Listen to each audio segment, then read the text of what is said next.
नमस्कार मित्रों, Shukla ji UP 32 channel में आपका स्वागत है। और आज हम इस वीडियो में मित्रों बात करेंगे लक्ष्मण का जीवन परिचय से संबंधित। तो जो लोग नए हो वो चैनल को मित्रों सब्सक्राइब कर लें, और जो पहले से जुड़े हुए हैं मेरे भाई वो लाइक एवं कमेंट अवश्य करें। तो हम बिना देरी किए हुए मित्रों अपना वीडियो शुरू करते हैं। त्रेता युग में जब भगवान विष्णु ने श्री राम के रूप में राजा दशरथ के घर जन्म लिया, तब शेषनाग ने भी उनके छोटे भाई लक्ष्मण के रूप में जन्म लिया था। लक्ष्मण की माता का नाम सुमित्रा था। लक्ष्मण को कई अन्य नामों जैसे से जाना जाता है, जैसे कि लखन, सुमित्रानंदन, सौमित्र, रामानुज के नाम से भी जाना जाता है। लक्ष्मण का चरित्र संपूर्ण रामायण में ऐसा है कि उन्होंने हर पथ पर अपने भाई श्री राम का साथ दिया, तथा इसके लिए उन्होंने अपने सुख सुविधा का भी ध्यान नहीं दिया। उन्होंने एक छोटे भाई होने के उच्च आदर्श स्थापित किए थे। आज हम लक्ष्मण के जन्म से लेकर उनके समाधि लेने तक की कथा को जानेंगे। तो मित्रों, इस वीडियो में हम आधा भाग ही देंगे। फर्स्ट भाग बनेगा इसमें, क्योंकि कहानी लंबी है और एक ही इसी वीडियो में नहीं आएगी। तो इसका हम सेकेंड भाग अगले वीडियो में देंगे, जिसकी आधी जानकारी अगले वीडियो में मित्रों मिलेगी। क्योंकि तो हम शुरू करते हैं मित्रों आगे। लक्ष्मण जी का जन्म।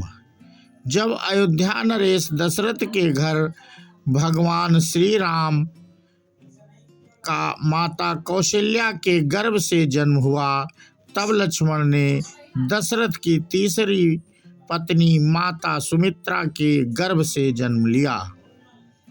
माता सुमित्रा के 2 बच्चे हुए थे, जिनमें लक्ष्मण बड़े थे तथा शत्रुघ्न छोटे थे।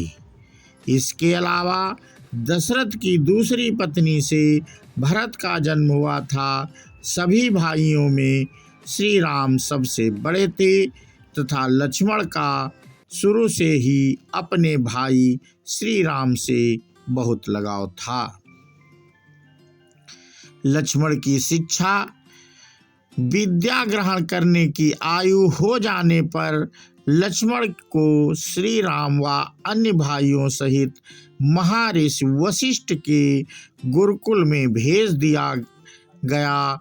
वहां जाकर कई वर्षों तक लक्ष्मण ने अपने भाई श्री राम के साथ ही विद्या ग्रहण की व सभी संस्कारों का पालन किया। ब्रह्म ऋषि विश्वामित्र के साथ जाना। शिक्षा पूर्ण होने के पश्चात सभी भाई वापस अयोध्या आ गए। कुछ दिनों के पश्चात ब्रह्म ऋषि विश्वामित्र राजा दशरथ से सहायता मांगने आए। राक्षसों का वध करने श्री राम को अपने साथ ले जाने को कहा। दशरथ ने इसकी आज्ञा दे दी, लेकिन लक्ष्मण अपने भाई को अकेले जाने देने को तैयार नहीं थे। इसलिए वे भी अपने भाई श्री राम के साथ गए। वहां जाकर लक्ष्मण ने श्री राम की ताड़कासुबा हुआ मारीच से युद्ध करने में सहायता की। लक्ष्मण का उर्मिला से विवाह। विश्वामित्र जी के आश्रम को राक्षसों से मुक्त करवाने के पश्चात लक्ष्मण अपने भाई श्री राम के साथ मिथिला गए, जहां माता सीता का स्वयंवर होना था। वहां श्री राम ने विश्वामित्र के आदेशानुसार स्वयंवर में भाग लिया तथा विजयी रहे। श्री राम का माता सीता के साथ विवाह होने पर लक्ष्मण ने भी माता सीता की छोटी बहन उर्मिला के साथ विवाह कर लिया। लक्ष्मण का श्री राम के साथ वनवास में जाना।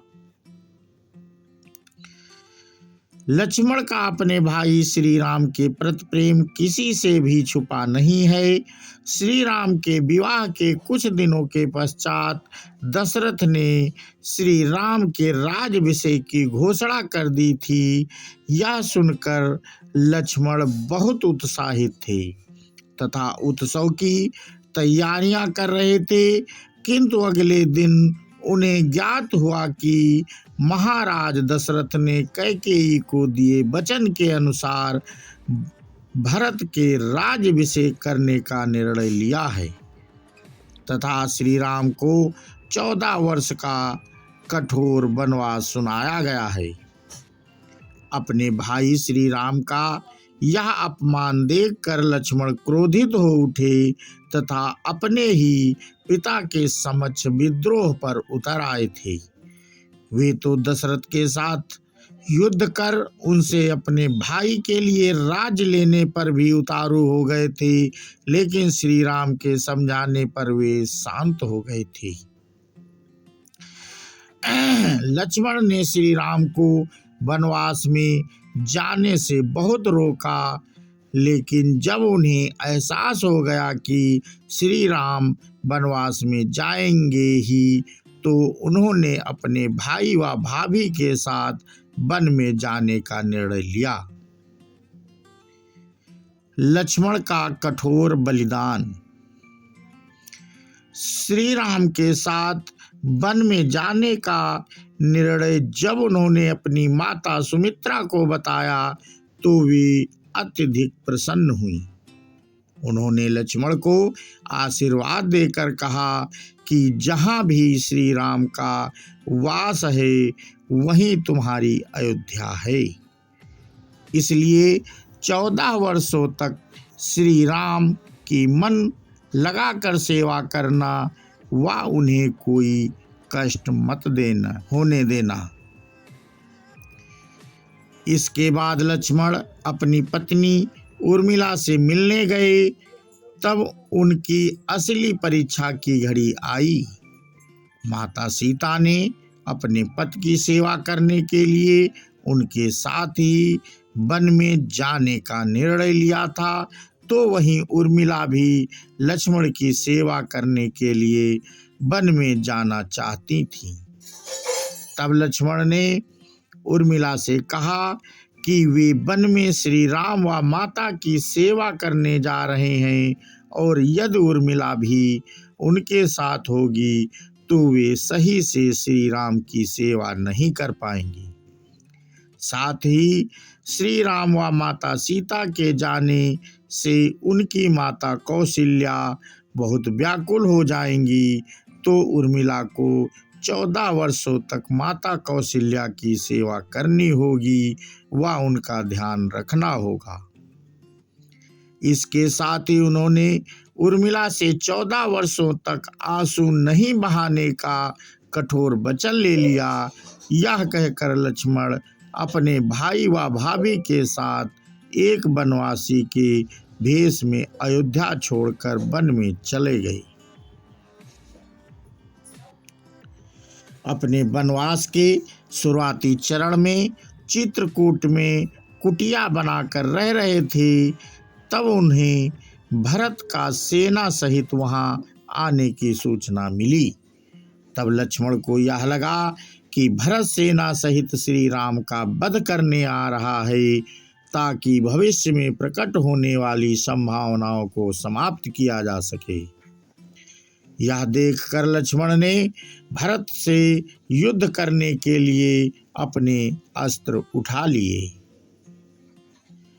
श्री राम के समझाने पर लक्ष्मण शांत हुए थे, वह अपने अस्त्र रखे थे।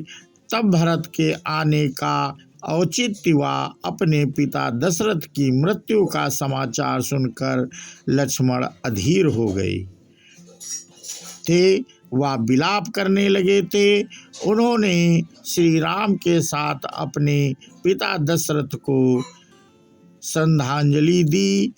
इसके बाद श्री राम ने अयोध्या लौटने से मना कर दिया। वह भरत उनकी चरण पादुका लेकर वापस लौट गए।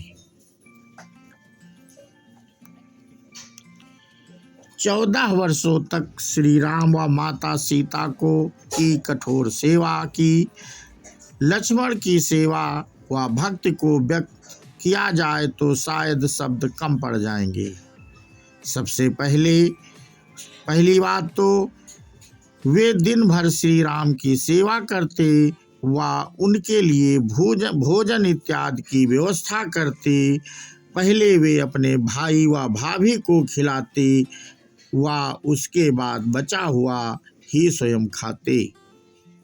रात्रि में श्री राम की सुरक्षा करने के उद्देश्य से लक्ष्मण कभी सोए नहीं थे। जी हाँ, 14 वर्षों तक लक्ष्मण ने अपनी योग शक्ति से निद्रा का त्याग कर दिया था तथा दिन रात श्री राम की सेवा की थी।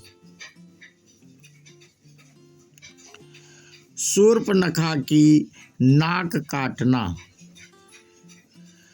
अपने वनवास के अंतिम वर्ष में लक्ष्मण श्री राम व माता सीता के साथ पंचवटी के वनों में रह रहे थे। वहाँ एक दिन रावण की बहन शूर्पणखा ने श्री राम के सामने विवाह का प्रस्ताव रखा, जिसे श्री राम ने विनम्रता से ठुकरा दिया। इसके बाद वही प्रस्ताव जब शूर्पणखा ने लक्ष्मण के सामने रखा तो उन्होंने उसका उपहास किया। यह देखकर वह माता सीता पर आक्रमण करने के लिए दौड़ी तो लक्ष्मण ने क्रोध में आकर शूर्पणखा की नाक व एक कान काट दिया। वह रोती हुई अपने भाई खरदूषण के पास गई तो उनका भी वध श्री राम ने कर दिया। माता सीता के कटु वचन व लक्ष्मण रेखा। एक दिन माता सीता ने अपनी कुटिया के बाहर स्वर्ण मृग देखा तो उन्होंने श्री राम से वह मृग लाने की इच्छा प्रकट की। श्री राम को वही रहने की आज्ञा देकर मृग लेने चले गए तथा कई देर तक नहीं आए। कुछ देर बाद श्री राम के दर्द से कराहने व लक्ष्मण को पुकारने की आवाज आई। यह सुनकर लक्ष्मण चिंता में पड़ गए, लेकिन अपने भाई की आज्ञा का पालन करते हुए वहीं रुके रहे। दूसरी ओर माता सीता अपने पति की यह आवाज सुनकर अति व्याकुल हो उठी तथा लक्ष्मण को उनके पास जाने का कहने लगी। लक्ष्मण ने इसके लिए मना किया तो माता सीता ने लक्ष्मण को कई कटु वचन कहे। इससे द्रवित होकर लक्ष्मण ने उस कुटिया के चारों ओर अपनी शक्ति से लक्ष्मण रेखा का निर्माण किया तथा माता सीता को उन दोनों के न आने तक उस लक्ष्मण रेखा से बाहर आने को मना किया। तो मित्रों, अपना वीडियो हम यहीं पे समाप्त करते हैं और इसका अगला भाग हम दूसरे वीडियो में मित्रों बनाएंगे। तो वहाँ से शुरू करेंगे माता सीता का हरण हो जाना। आगे की कहानी मित्रों हमारे दूसरे वीडियो सेकेंड में आएगी और हम अपना वीडियो यहीं पे मित्रों समाप्त करते हैं। और हम एक कड़ी एक पग भक्ति का आगे और बढ़ा रहे हैं मित्रों। तो हमारे साथ आप जुड़े रहें, जिससे एक एक पग भक्ति का आगे आपको ज्ञान मिलता रहेगा और भगवान की ओर हम लोग बढ़ते रहेंगे। तो मित्रों, जिस प्रकार से आप जुड़े हुए हैं वैसे आगे भी जुड़ते रहिए और हर एक वीडियो को देखते रहिए। धीरे धीरे आपका ज्ञान बढ़ता है, मेरा भी ज्ञान साथ में बढ़ता है मित्रों। तो हम अपना वीडियो यहीं पे समाप्त करते हुए जयकारा लगाते हुए बोलो श्यावर रामचंद्र की जय। हनुमान